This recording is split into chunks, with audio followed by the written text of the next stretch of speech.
অসিত মজুমদার তার হুমকি দেদার। অসিত মজুমদার হুমকি দিলেন, শুনানি আটকে দিলাম, ফোনে বলছেন নেতৃত্বকে। আর তারপর রিপাবলিকের প্রশ্নে পাল্টা সাফাইও দিয়েছেন চুঁচুড়ার বিধায়ক, তৃণমূল বিধায়ক অসিত মজুমদার। পরে কি বলেছেন দেখুন। এটা ঠিক নয়, বন্ধ করিনি। আপনাদের অপব্যাখ্যা। নির্বাচন কমিশনের জমিদারি নয় তো এটা। নির্বাচন কমিশন বিজেপির দালালি করছে, এটা নির্বাচন কমিশনের কাজ নয়। কোন আইনে আছে যে বিএলও টুদের রাখা যাবে না, সে আইনটা দেখাতে হবে তো। এটা ঠিক নয়, বন্ধ করিনি। আপনাদের অপব্যাখ্যা। নির্বাচন কমিশনের জমিদারি নয় তো এটা। নির্বাচন কমিশন বিজেপির দালালি করছে, এটা নির্বাচন কমিশনের কাজ নয়। কোন আইনে আছে যে বিএলও টুদের রাখা যাবে না, সে আইনটা দেখাতে হবে তো। দেখুন, নির্বাচন কমিশন এই পুরো এসআইআর প্রক্রিয়ার একটি নিয়ম বা নির্দেশাবলী তৈরি করেছে। সেই নিয়মের মধ্যে শুনানির সময় যেহেতু রাজ্য সরকারি অফিসাররাই থাকবে, তারা তো তৃণমূল কংগ্রেসেরই বিএলএ টু থেকে বেশি, অনেক বেশি ডেডিকেটেড তৃণমূলের প্রতি। তাও তৃণমূল এমন করছে, তো বোঝা যাচ্ছে যে এসআইআর এর ফলে যে সেখানে তৃণমূল কংগ্রেসের অবস্থা খারাপ। এই বাংলায় একটা কথা আছে না, ছবল খেয়েছি মাথায়, টাকা বাঁধবো কোথায়, সেই অবস্থা হয়ে গেছে তৃণমূল কংগ্রেসের। এসআইআর এর যন্ত্রণায় ছটফট করে মরছে। অন্যদিকে গোটা এসআইআর প্রক্রিয়া নির্বাচন কমিশন পরিচালনা করছে, আর জেলায় জেলায় ডিইও ডিস্ট্রিক্ট ইলেকটোরাল অফিসার দায়িত্বে, সেখানে তৃণমূল বিধায়ক অসিত মজুমদার তিনি শুনানি বন্ধ করতে পারছেন কিভাবে? দেখুন, এদের বিরুদ্ধে তো গ্রেপ্তারি পরোয়ানা জারি হওয়া উচিত। ভারতবর্ষের সংবিধানকে বাধা দেওয়ার জন্য ভারতবর্ষের সাংবিধানিক বডি নির্বাচন কমিশন, তাকে বাধা দেওয়ার জন্য, এবং প্রত্যেক জায়গায় প্রয়োজনে কেন্দ্রীয় বাহিনী দিয়ে, পশ্চিমবঙ্গে 344-45 খানা ব্লক আছে, প্রতিটি ব্লকে কেন্দ্রীয় বাহিনীর টিম নামিয়ে করা উচিত, এবং এই বিধায়করা গেলে পরে এদের আত্মপান্ত লাঠি দিয়ে ঝাড়াই বাছাই করা উচিত। এসআইআর এর আগে আমার মনে হয় তৃণমূলের এই নেতাদের ঝাড়াই বাছাইটা বেশি দরকার। আমি এখান থেকে আর একটা প্রশ্ন আপনার কাছে রাখবো। নির্বাচনের সময় আমরা দেখেছি গণনা কেন্দ্রে বিশৃঙ্খলা করার চেষ্টা করা হয় বারবার, ভোটের দিন থেকে শুরু করে গণনার দিন। আর এবার এসআইআর এর শুনানিতেও এই ঘটনা ঘটাচ্ছে বর্ধমান, মেদিনীপুর, হুগলিতে। এটা কি পরিকল্পিত? পুরোটাই পরিকল্পিত। এসআইআর কে বানচাল করার প্রচেষ্টা মমতা বন্দ্যোপাধ্যায় করবেন। মমতা বন্দ্যোপাধ্যায়ের নির্দেশে সমস্ত কিছু হচ্ছে। সেই জন্য আমি এর আগেও বলেছিলাম যে নির্বাচন কমিশনের যদি মনে হয় যে এই সরকারকে ক্ষমতায় রেখে নির্বাচন প্রক্রিয়া বা এসআইআর করা সম্ভব নয়, তাহলে এই সরকার চলে যাওয়ার পর এসআইআর করে প্রশাসনকে নিরপেক্ষ তৈরি করে তারপরে এসআইআর প্রয়োজনে সম্পন্ন করে তারপরে ভোট হওয়া উচিত। তাতে মানুষ বাঁচবে, এসআইআর প্রক্রিয়াও সঠিকভাবে হবে। অনেক ধন্যবাদ। আমাদের সঙ্গে বিজেপি সংসদ কেন্দ্রীয় প্রতিমন্ত্রী সুকান্ত মজুমদার ফোনে ছিলেন। আপনাদের দুই ছবি, একদিকে বর্ধমানে, তার পাশাপাশি হুগলি, চুঁচুড়া, মেদিনীপুরে। চুঁচুড়ায় তৃণমূল বিধায়ক অসিত মজুমদার, তার হুমকি হুঁশিয়ারিতে শুনানি প্রক্রিয়া বন্ধ হলো, বিএলএ টুদের ঢুকতে দিতে হবে।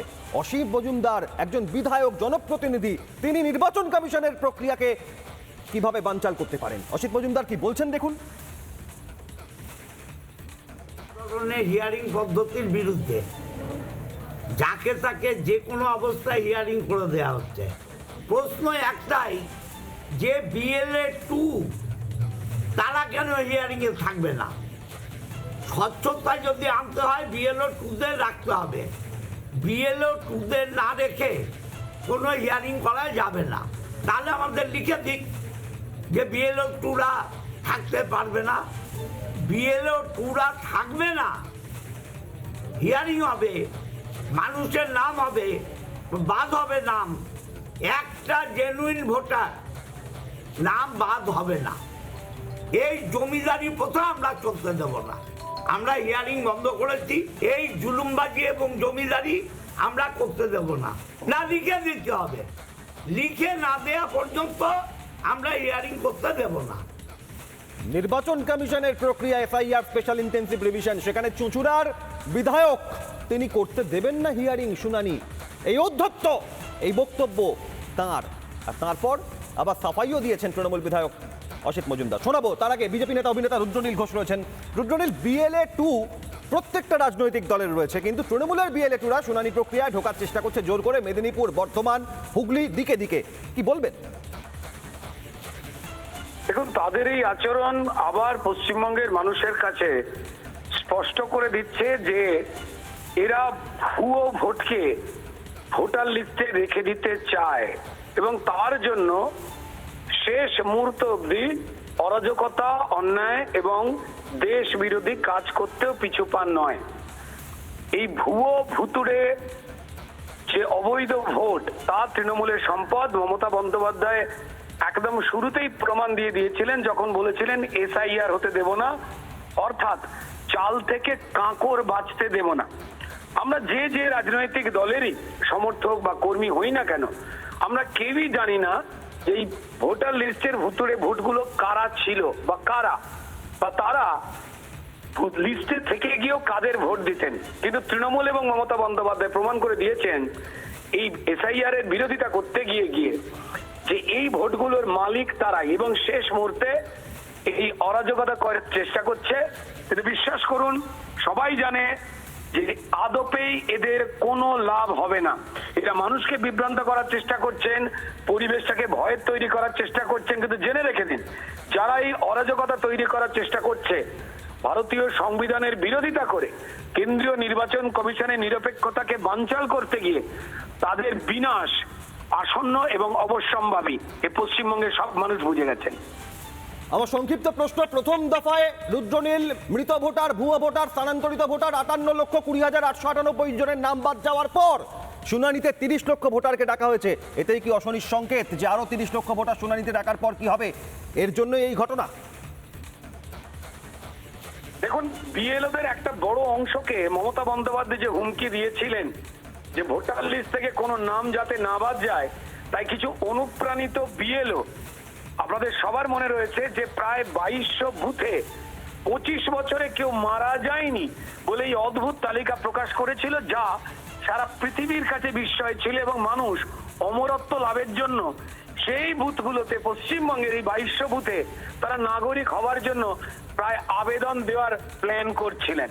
এবং তারপর ধমকি খেয়ে কেন্দ্রীয় নির্বাচন কমিশনের কাছে এই অনুপ্রাণিত বিএলওরা পরিষ্কার কার্যত নিজেদের অন্যায়, মিথ্যাচার, ভুল এবং মমতা বন্দ্যোপাধ্যায়ের প্রতি সমর্থন তুলে নেন এবং ভারতীয় সংবিধানের কাছে মাথা নত করে সত্যতা প্রকাশ করেন।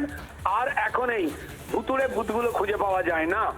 এবং তার সঙ্গে সঙ্গে যে প্রশ্নটা আপনি করলেন, ভাই, যাদেরকে ডাকা হবে তারা আসবেন, তারা যে ধর্মেরই মানুষ হোক, যে পেশারই মানুষ হোক, তাদের কাছে যে যে নথি চাওয়া হবে অবশ্যই কোনো না কোনো নথি তাদের কাছে থাকবেন। তো যারা দিতে পারবেন তারা বৈধ ভোটার হিসেবে ভোটার লিস্টে নাম তুলবেন। একেবারেই এই ঘটনা কোন দিকে মন নেয় নজর থাকবে আমাদের। অনেক ধন্যবাদ বিজেপি নেতা রুদ্রনীল ঘোষকে। আর অসিত মজুমদার, তার হুমকি দেদার। অসিত মজুমদার হুমকি দিলেন, শুনানি আটকে দিলাম, ফোনে বলছেন নেতৃত্বকে। আর তারপর রিপাবলিকের প্রশ্নে পাল্টা সাফাইও দিয়েছেন চুঁচুড়ার বিধায়ক, তৃণমূল বিধায়ক অসিত মজুমদার। পরে কি বলেছেন দেখুন। নানা ধরনের কন্টেন্ট দেখার জন্য লাইক করুন, শেয়ার করুন আমাদের ফেসবুক পেজ, সাবস্ক্রাইব করুন আমাদের ইউটিউব চ্যানেল।